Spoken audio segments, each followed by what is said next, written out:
जो एक सख्त बॉस के लिए काम करता था।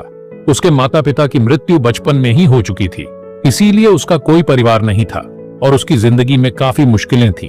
हर दिन वह थोड़ा सा पैसा कमाता, घर आता, खाना बनाता, खाता और सो जाता।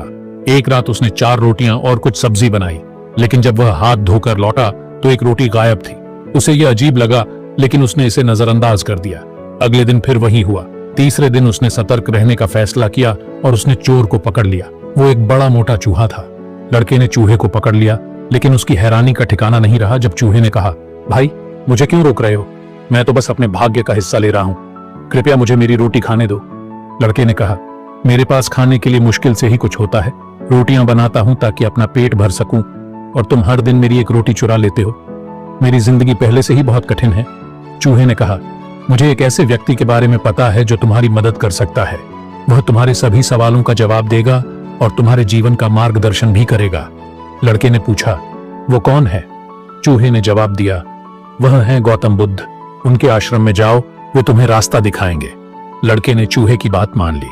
उसने काम से 5 दिन की छुट्टी ली और अपनी यात्रा शुरू की। पहली रात वह एक बड़े महल के पास पहुंचा और वहां रुकने की अनुमति मांगी।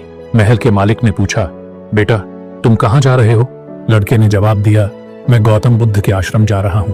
मालिक ने कहा, बहुत बढ़िया, क्या तुम उनके पास जाकर एक सवाल पूछ सकते हो? मेरी बेटी पिछले 20 सालों से एक शब्द भी नहीं बोली है, कृपया उनसे पूछना कि वह कब बोलेगी। लड़के ने हाँ कर दिया और अपनी यात्रा जारी रखी। अगले दिन उसे बर्फीले पहाड़ों का सामना करना पड़ा। रास्ता खतरनाक था और उसे समझ नहीं आ रहा था कि कैसे आगे बढ़े। तभी उसने वहां एक जादूगर को ध्यान में लीन देखा। जादूगर ने पूछा, तुम कहां जा रहे हो? लड़के ने जवाब दिया, मैं गौतम बुद्ध के पास जा रहा हूं। जादूगर ने कहा, कृपया उनसे पूछना कि मैं 1000 सालों से ध्यान कर रहा हूं, लेकिन अभी तक मैं स्वर्ग नहीं जा पाया हूं। कृपया पूछना कि मुझे स्वर्ग कब मिलेगा। लड़के ने फिर से हाँ कर दिया।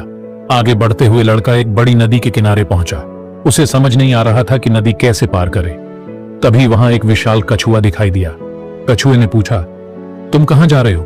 लड़के ने जवाब दिया, मैं गौतम बुद्ध के पास जा रहा हूं। कछुए ने कहा, मैं इस नदी में 500 साल से हूं और एक ड्रैगन बनने की कोशिश कर रहा हूं। कृपया उनसे पूछना कि मैं कब ड्रैगन बनूंगा।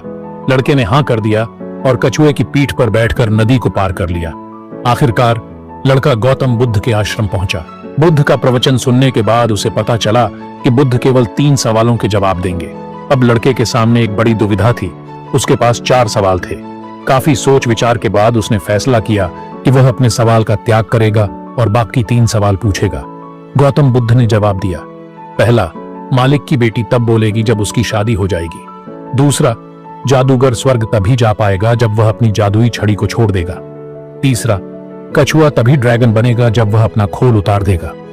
लड़के ने गौतम बुद्ध का धन्यवाद किया और वापसी की यात्रा शुरू की। रास्ते में उसने कछुए को बताया, बुद्ध ने कहा है कि अगर तुम अपना खोल उतार दोगे तो तुम ड्रैगन बन जाओगे। कछुए ने खोल उतार दिया और वह एक शानदार ड्रैगन में बदल गया। जाते जाते उसने एक ढेर सारी कीमती मोतियों का ढेर लड़के के लिए छोड़ दिया।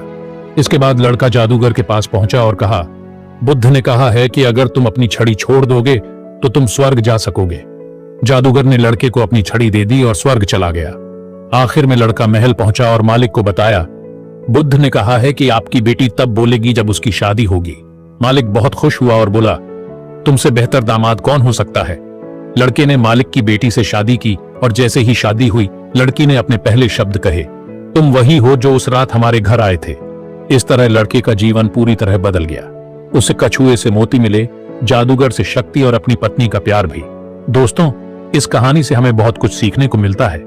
जिंदगी में कई बार ऐसा होता है कि हमें अपनी खुद की जरूरतों और दूसरों की मदद के बीच चुनाव करना पड़ता है। उस लड़के के पास भी यही मौका था। वो अपने सवाल पूछ सकता था, लेकिन उसने अपनी खुशी से पहले दूसरों की परेशानियों को हल करने का फैसला किया।